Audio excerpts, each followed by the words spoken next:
অভিনয় ছেড়ে দিয়ে ইসলামের ছায়াতলে আসলেন অভিনেতা তামিম মৃধা। বর্তমান সময়ের জনপ্রিয় অভিনেতাদের একজন তামিম মৃধা।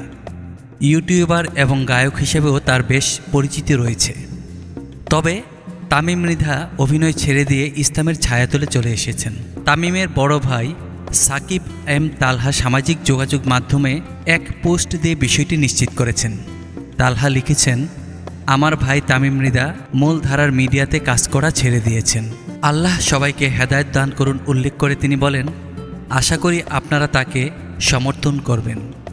আল্লাহ আমাদের সবাইকে হেদায়েত দান করুন। এদিকে নেটিজেনরা তামিমকে শুভেচ্ছা জানিয়েছেন। একজন লিখেছেন, আল্লাহ সুবহানাল্লাহু তাআলা ভাই তামিম মৃধাকে কবুল করুন। হেদায়েত এই দুনিয়ার সবচেয়ে বড় নিয়ামত। দিনের ওপর ভাইকে আল্লাহ অটুট রাখুন। আরেকজনের ভাষ্য, তামিম ভাইকে অনেক আগে থেকেই চিনি। এর আগে তার এত বড় দাড়ি দেখি নাই। হয়তো কামব্যাক করতে পারে। আল্লাহ তাকে দিনের জন্য কবুল করুন। আমরা আশাবাদী হতেই পারি।